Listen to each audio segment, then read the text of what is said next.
A tiger, 2 orphaned cubs, and a storm that should have ended them all. A boy who stopped speaking after the accident, and a sister who asked the one question no adult dared to answer, who taught the tiger how to love. This isn't a story of survival. It's a story of choice, of staying, when leaving would be easier, of laying down your life not because it's expected, but because it's right. And sometimes, the clearest voice of love comes from the one who never speaks at all. Before we begin this unforgettable story, would you mind sharing where you're from in the comments, and if stories of love, loyalty, and second chances move you? Please give this video a like and consider subscribing. Blue Ridge Mountains, North Carolina, late January. The storm had rolled in with little warning. What started as a crisp, silent morning turned into a white blur by midday. Winds screamed between the ancient bones of the Blue Ridge Mountains, scattering pine needles like confetti and smothering the worn forest trails beneath a heavy shroud of snow. By the time the sun dipped behind the ridge, only shadows and snowflakes remained, and 2 children. Lost. Mason Carter, 12, moved through the forest with clumsy urgency, his boots sinking deep into the powder. He was tall for his age, with sun-darkened skin and shaggy brown hair that curled beneath a navy knit beanie, a pair of wire-framed glasses, slightly too big, slid down his nose as he turned to glance behind him. "Lily, keep up," he called. Not unkindly, but the sharp edge in his voice betrayed his worry. Trailing behind him, Lily Carter, 8, struggled through the snowdrifts, her coat, oversized, beige, and fastened with crooked buttons, belonged to their mother.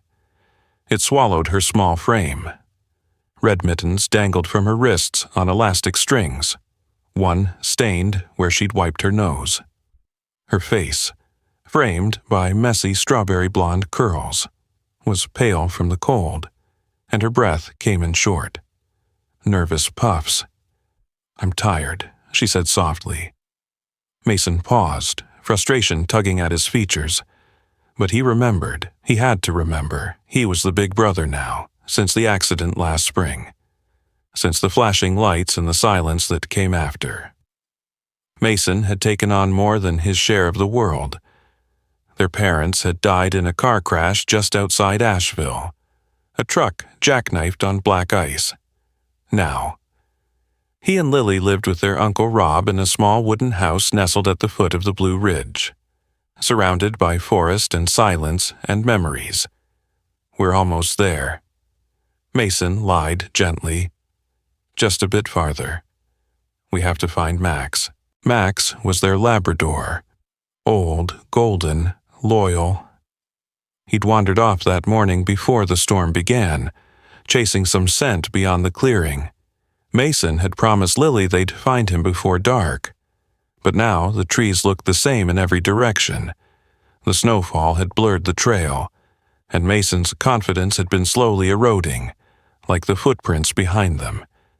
They crested a small rise, where the trees thinned and the wind howled. Mason raised a gloved hand to shield his face from the flurry, and then he saw it. At first, it looked like a fallen log under the bend of a snow-laden pine, but the shape was too smooth, too white, like frost given muscle and breath. "What is that?" Lily whispered, stepping closer. Mason held out an arm to stop her. There, lying motionless in the snow, was a tiger, not orange but pale, white fur streaked with gray, speckled with snow. His massive body curled protectively around something Mason couldn't quite see. The tiger's side rose and fell slowly. He was alive. Barely. Mason's breath caught. He'd seen white tigers in books, maybe in a zoo once, years ago. But this... Here Lily crept forward before Mason could stop her. Lily. No. But she was already kneeling, close enough now to see beneath the tiger's chest. 2 small bundles lay there, pressed into the snow, almost indistinguishable from it. Cubs. One squirmed feebly, its tiny paw twitching. The other remained still. The large tiger, Arlo, though they would not know his name until much later, didn't react. His head was turned slightly to the side, eyes closed, breath shallow. His massive foreleg lay draped across the cubs like a blanket of muscle and fur. Lily dropped to her knees beside them, her hands hovering. "He's keeping them warm," she said quietly, her voice thin with awe. Mason remained frozen.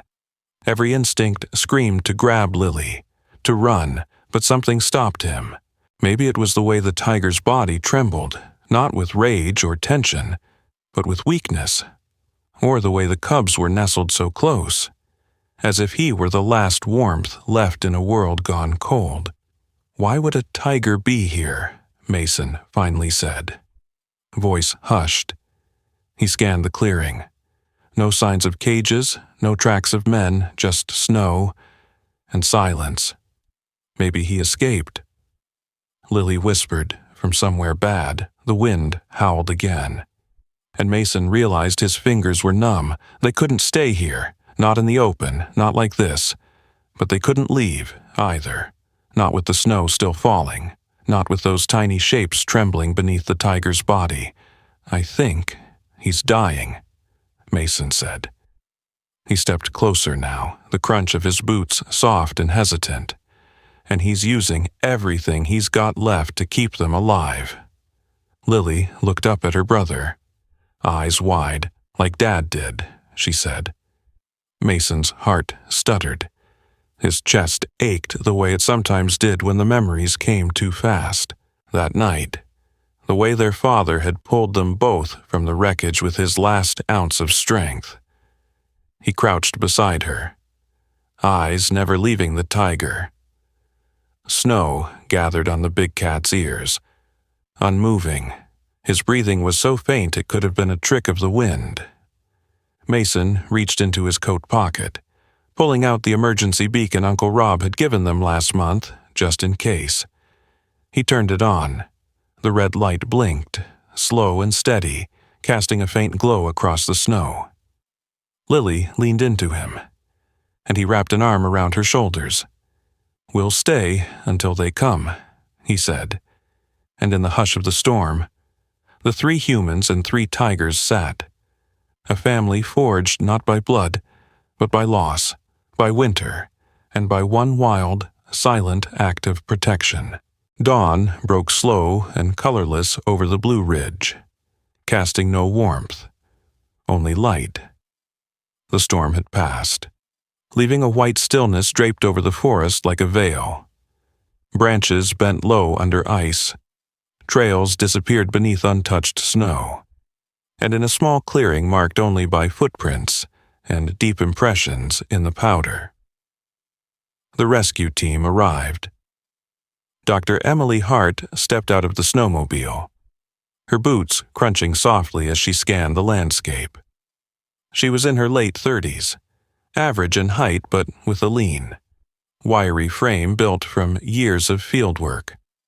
Her hair was auburn and always tied back into a ponytail, often hidden beneath a fleece-lined ranger's cap. Sharp green eyes flicked across the scene with practiced focus, but there was a tenderness to her face, like someone who had learned to guard her empathy with discipline, and failed. Time and again. Her past in war zones as a veterinary responder for wildlife affected by conflict had taught her that survival and compassion often walked the same brittle line. The call had come in just before sunrise, a distress beacon, rare but taken seriously, and a follow-up radio signal from Rob Carter, the children's uncle. His voice had cracked with panic as he realized Mason and Lily were missing. Emily had been the first to volunteer for the search. She was flanked by 2 rangers, Caleb Dorsey, broad-shouldered, quiet, with deep lines across his dark-skinned face and a slow, steady way of moving, and Aaron Santos, younger. A wiry brunette who had more adrenaline than patience but could track a bobcat through sleet. What they found made all three pause. 3 children sat in the snow. Mason, pale and alert, holding the emergency beacon tightly in one hand.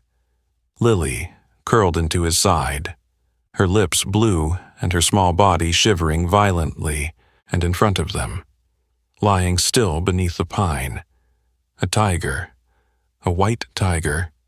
Emily approached slowly.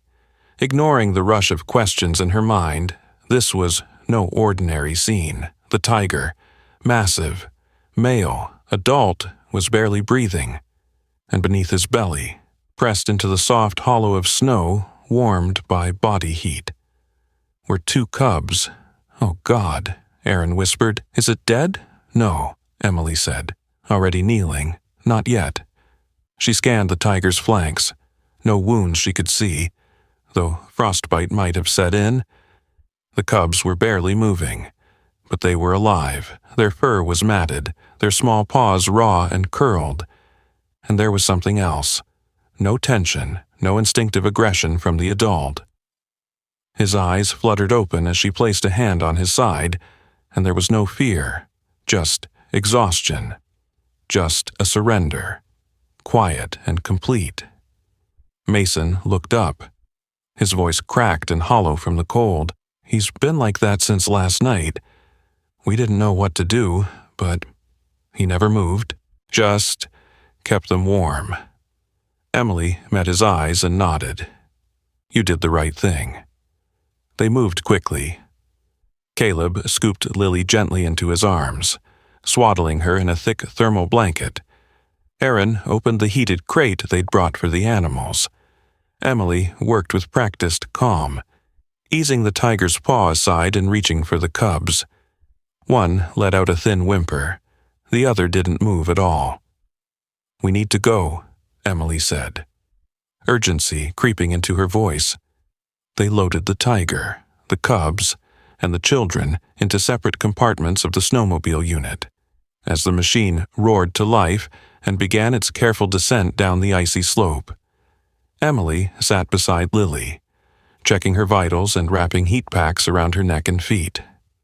Lily stirred, her head lolling against Emily's side. "Is the tiger—" "Okay," she mumbled. "He's tired," Emily said softly. "But he's safe now." Lily was quiet for a long moment. Then, her voice barely a whisper, "Who taught a tiger to love like that?" Emily's hands paused mid-motion.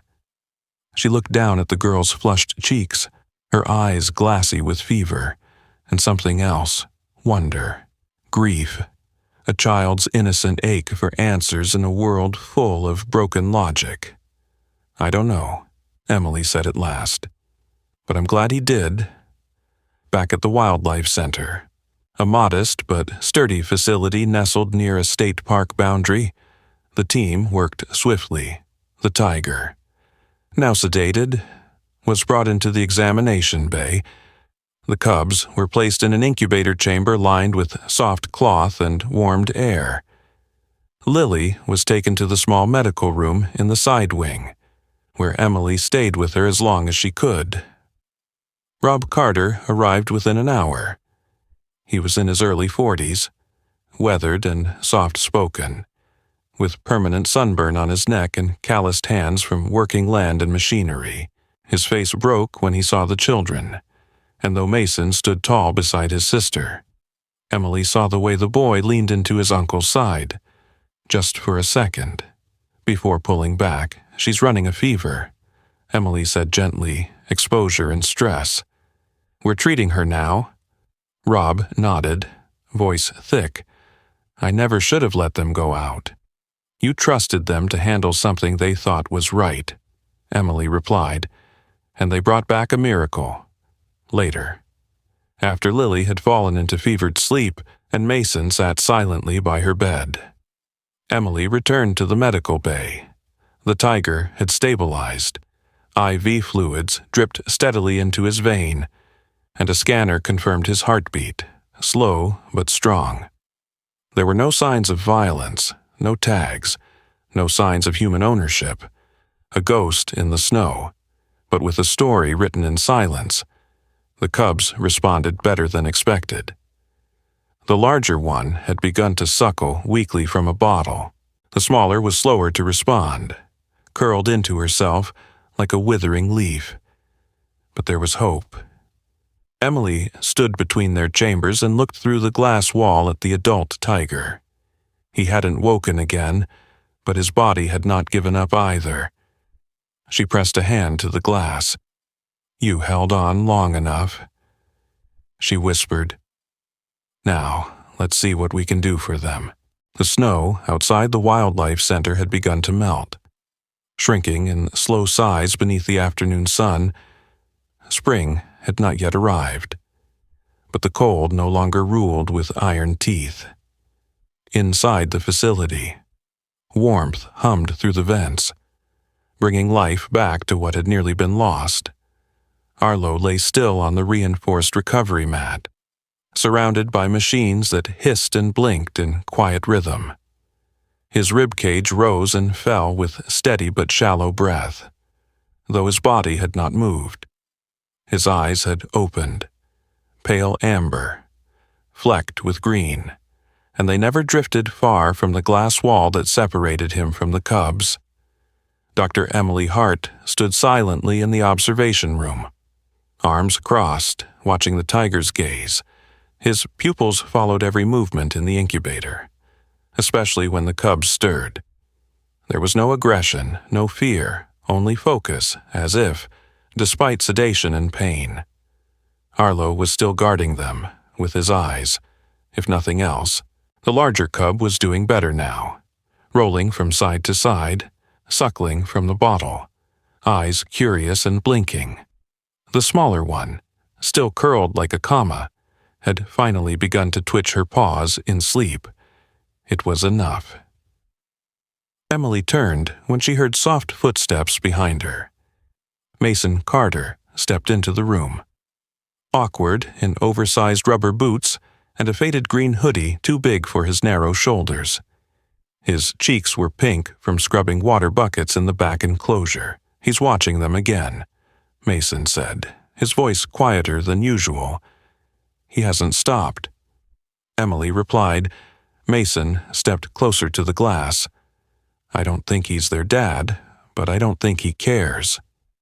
Emily looked at the boy, the bruised but growing version of the child she'd found in the snow. Something about Mason had shifted since then. There was a steadiness in him now, a sense of purpose that wrapped itself around his grief like a bandage. "You've been helping a lot lately," she said. "You don't have to." Mason shrugged. "It feels better than doing nothing." Emily smiled. That's usually how healing starts. In the corner of the observation room, a tall man with salt and pepper hair and a face etched by sun and wind adjusted his glasses and clicked a few keys on his laptop.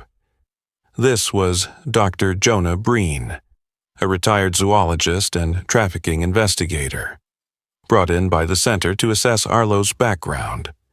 He had once tracked illegal animal trade across Southeast Asia and South America before retiring to a small homestead in the mountains, stoic and intensely focused.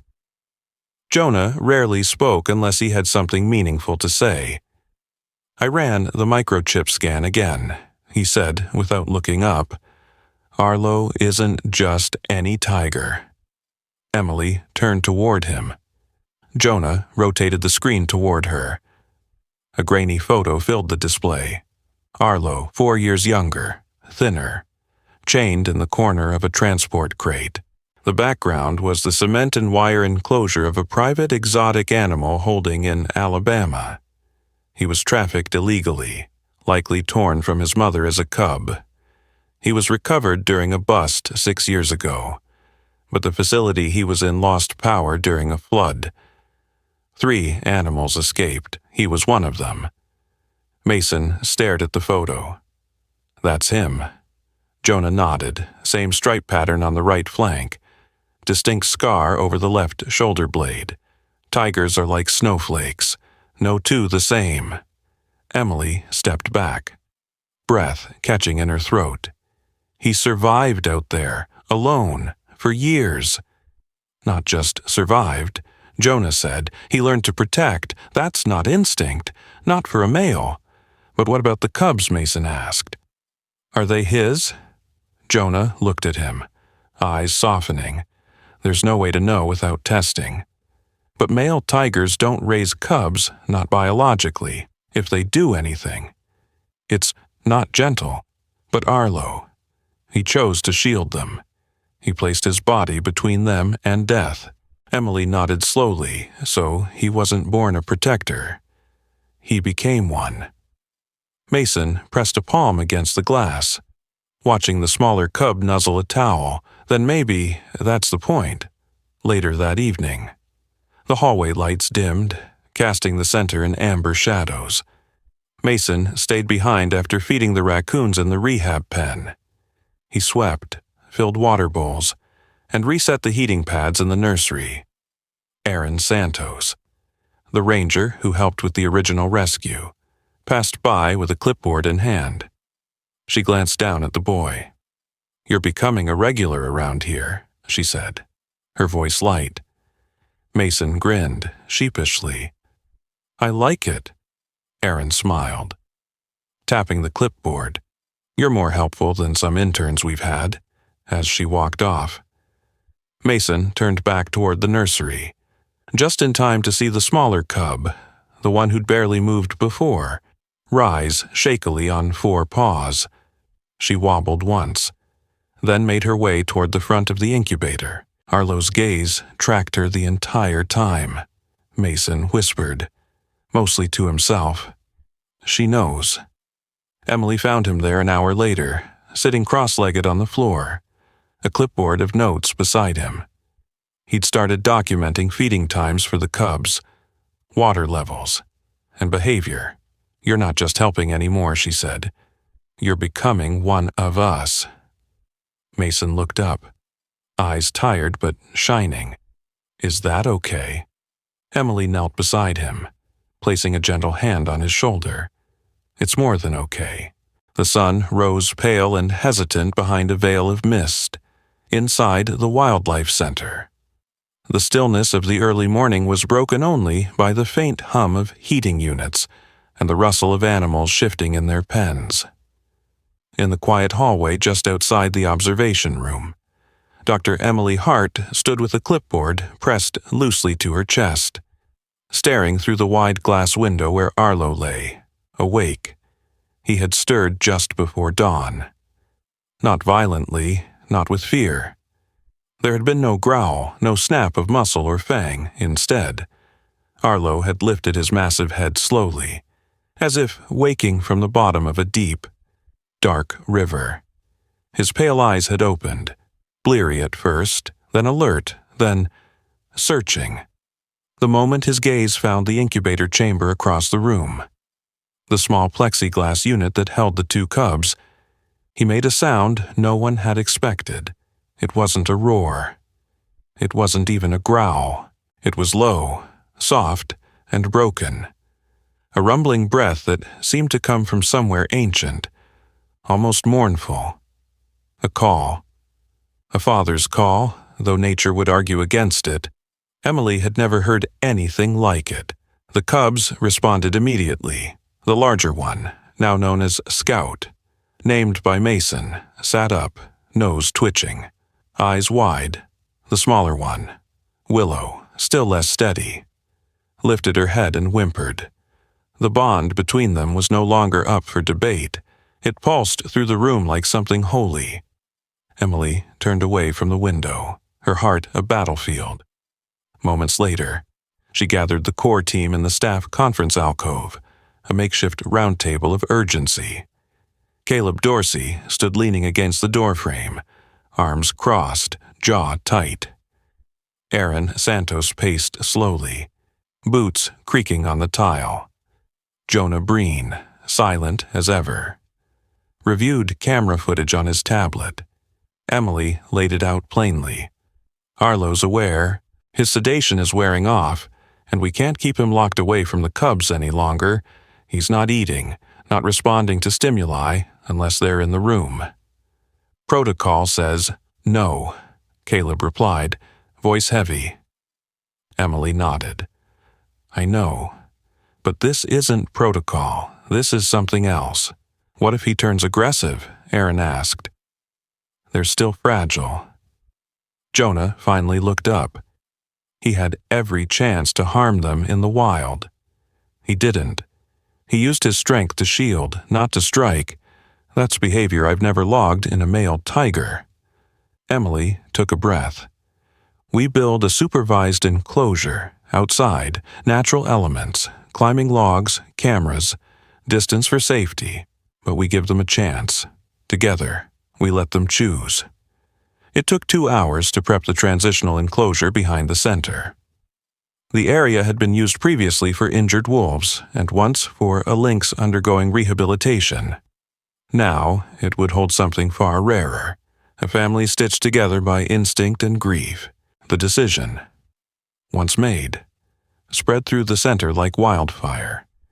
By late morning, word had reached Mason and Lily.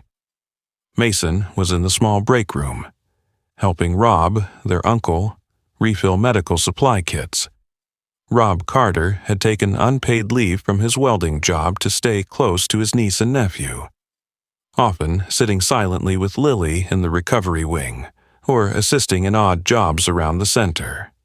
Stocky and quiet. He carried the air of a man who had once dreamed big and settled small, only to be surprised again by life's sudden ask for greatness. Lily sat on the padded bench nearby, wrapped in a fleece blanket, cheeks returning to color, when Emily entered and knelt beside her. The girl blinked slowly. "Are they going to see him again?" she asked. Emily smiled. "Not just see him, sweet girl. Be with him." That afternoon, the reunion began. The enclosure was cleared and monitored from a distance. Inside, logs stacked like miniature cliffs, patches of snow remained in the corners, melting slowly beneath soft winter light. Arlo was wheeled in first, still weak but upright. His legs shook as he stood. He sniffed the wind and let out a quiet rumble, one that trembled through every chest nearby. Then came the cubs. They were released from the back of a soft carrier crate, padding forward on wobbly limbs. At first, they blinked, uncertain, gazing at the open space. Then they saw him. Scout bounded forward, clumsy but determined. Willow stumbled behind, slower. But her eyes never left the massive form of the white tiger waiting just ahead. And then, in a moment that no camera could ever truly capture, they reached him and collapsed into the safety of his fur. Arlo curled around them instinctively, one great paw resting over their small backs, his head lowered, and his eyes fluttered shut. Not in pain, but peace, from the viewing deck above. Mason felt something crack open in his chest. He turned away quickly, but Lily had already seen. "It's okay," she whispered. "I'm crying too." Later that night, when the center quieted and the sky outside turned the color of ash and dusk, Mason sat alone in one of the volunteer rooms. A pen hovered above a blank sheet of notebook paper, then, with a breath, he began to write. "Dear Mom and Dad, I used to think protecting someone meant being strong, like carrying heavy things or yelling louder than fear.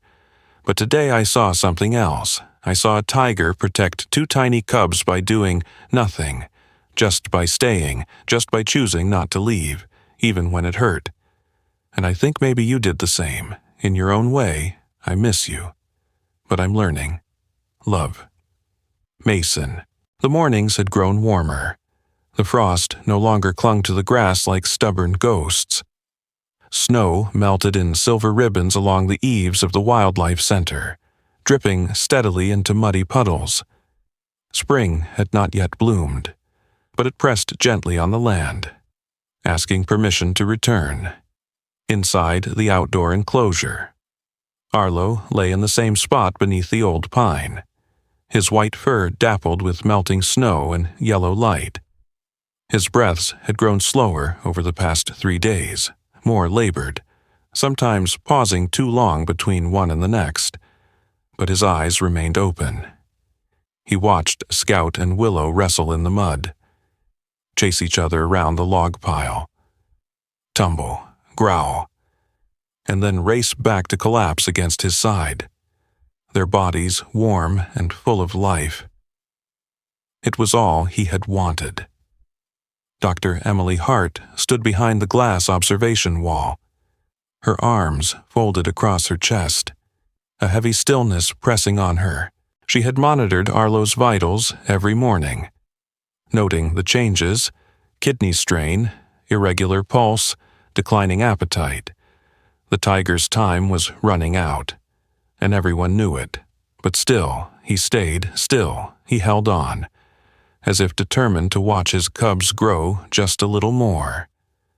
That evening, a hush fell over the center.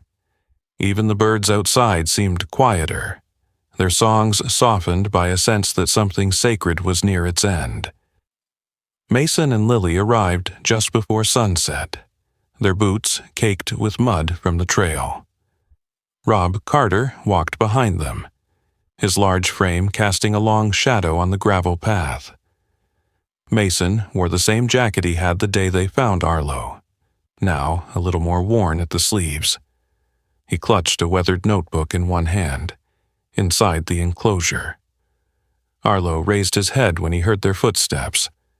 His eyes met Mason's through the glass, and for the briefest moment, something passed between them. Recognition, maybe, or understanding.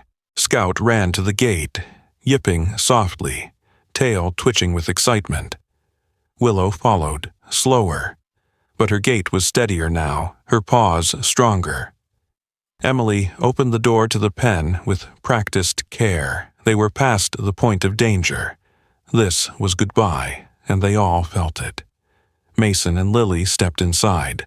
The cubs swarmed them gently, brushing against their legs, noses wet, fur warm.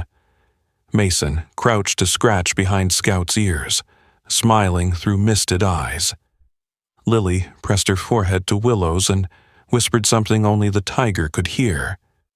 Arlo shifted slowly, turning his massive head toward them. He blinked once, then laid it down again in the patch of sun. Emily approached and knelt beside him, her hand resting on his shoulder. She didn't speak. She didn't need to. His body was still strong, beautiful in its brokenness, but his energy had waned. His eyes fluttered closed, and for the first time in days, he did not open them again. That night, beneath a sky peppered with stars, Arlo passed. He made no sound, no struggle. His body curled naturally around the two cubs as they slept, his great paw draped over them like it had been from the beginning. In the morning, Emily found them like that, peaceful, silent, sacred. They didn't cry, neither did she. Instead, she sat quietly for a long time, whispering her thanks into the stillness. Then she rose, walked to the boulder at the edge of the enclosure, and pulled a chisel from her pack. She carved his name slowly, deliberately. Arlo. Nothing more, no plaque, no epitaph, just the name of the tiger who had chosen to stay. 2 weeks later, Scout and Willow were transferred to a protected reserve in southern Georgia, a sprawling sanctuary for exotic wildlife built within old farmland, lined with oak trees and hidden lakes. Emily had chosen the location herself after reviewing dozens. It was a place that promised safety, space, and no cages. The transport crate opened onto a field of early green. The cubs stepped out cautiously, noses raised, eyes bright. They looked back once, only once, and then padded off into the trees, side by side, back at the center. Life returned to rhythm, but something lingered. A quiet reverence, a softness that no one dared name. The pen where Arlo had once lain was kept empty for a while, not out of regulation, but out of respect. Mason and Lily visited the boulder each Saturday. They brought smooth stones they had found on the trail, pine cones, and once, a sketch Mason had drawn of Arlo curled around the cubs. They never stayed long, just enough to sit in the grass. Remember, and whisper something into the wind on one of those visits. Mason opened his notebook again, the same page as before, but now he added the last line. Arlo didn't roar, he didn't fight, he just stayed, and because he did, 3 lives were saved, mine and Lily's included. Emily, passing by at a distance, saw the boy close the notebook and press it gently to his chest. She didn't interrupt. Later that day, she returned to the boulder herself, this time alone. She placed her palm flat against the name, feeling the coolness of the stone and the warmth of the memory.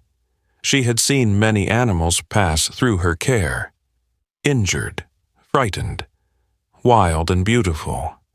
But Arlo had not just passed through, he had taught them all something. That strength was not always in the roar, but in the stillness. That protection wasn't in domination, but in the choice to stay. That sometimes love comes from the most unexpected places and leaves behind a trail that never fades. Sometimes. The quietest miracles are the ones that speak the loudest. Arlo didn't need to roar to protect. He didn't need strength to prove love. He simply stayed, through pain, through silence, through the storm, and because he did, lives were saved. In a world that often praises power, we must remember that true courage is sometimes just showing up and not leaving. Perhaps it was instinct, perhaps it was love, or maybe, just maybe, it was something holy, a whisper from God through the heart of a tiger. And if a wild animal can reflect such grace, what does that say about us if this story touched your heart? We invite you to share it with someone who needs a reminder of God's quiet power. Comment below your thoughts. Subscribe to our channel for more real stories like this, and leave a simple prayer. Comment Amen if you believe love, in its purest form, comes from God, and may the Lord bless everyone who watched this with the strength to stay, the grace to protect, and the faith to believe in miracles.